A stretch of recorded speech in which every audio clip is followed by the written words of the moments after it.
Dostlar salam. Akşamınız xeyir olsun. Bu akşamüstü Kəlbəcərdən sizi salamlayıram. Bu gördüyünüz ev benim ata evimdir.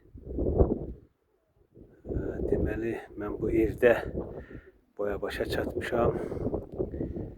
Bir nömrəli məktəbə getmişəm. Bir nömrəli orta məktəbimizdə bax o qabaqda binaların yanında olub. Bu binaların yanında olub. Bax bir nömrəli orta məktəbə mən burada birinci sinifə getmişəm.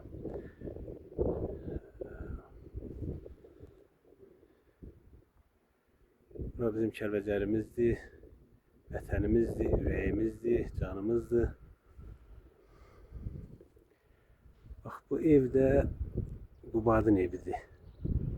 Laçın kəndindən olan İbrahim oğlu Qubadın evidir. Belə deyək, Elşənin ata evidir bu.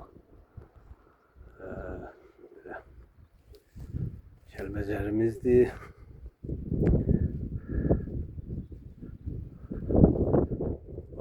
Bu görünən qarşı tərəf isə dərə məhləsidir.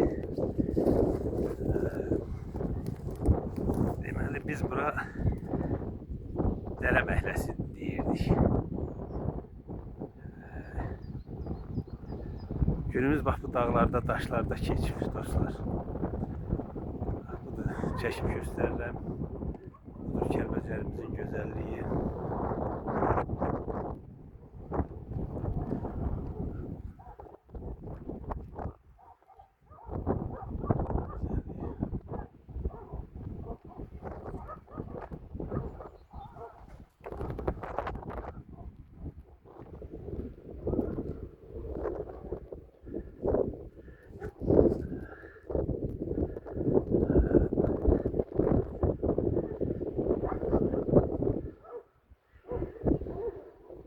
Qubad da Kəlbəcərimizin sayılıb seçilən kişilərdən biri olubdu. Allah ona qəni-qəni rəhmət eləsin. Qonşu olmuşuq, mehriban qonşu olmuşuq.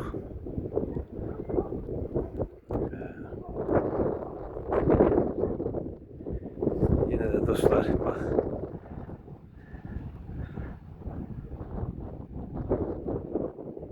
Yine de dərə məhləsini çəkirəm.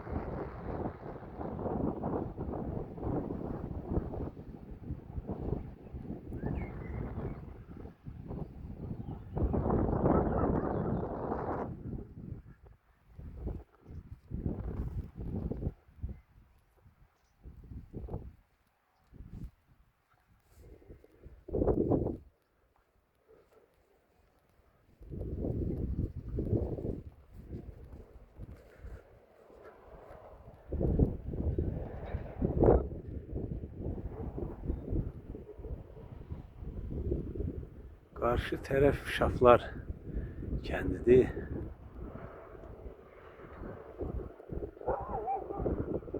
Sağ tərəfə gəlirəm.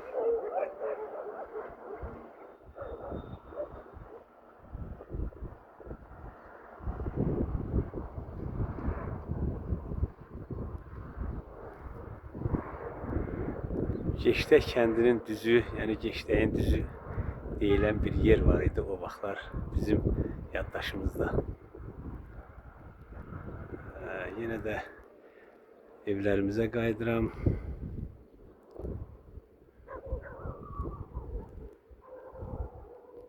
Qonşu Qubadın evi.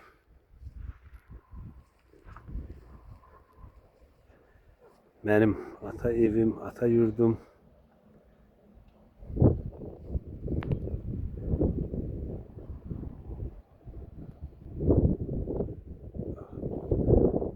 Bu ev Şair Sucayettin bacısı evi olub.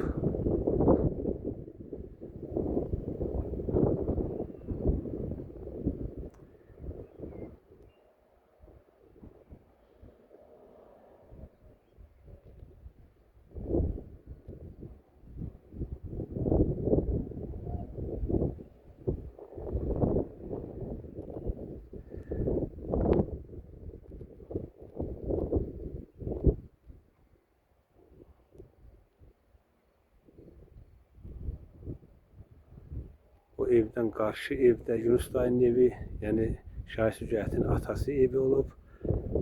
Onun yanında isə Sücayətin evi olub. Allah şairimizə rəhmət eləsin.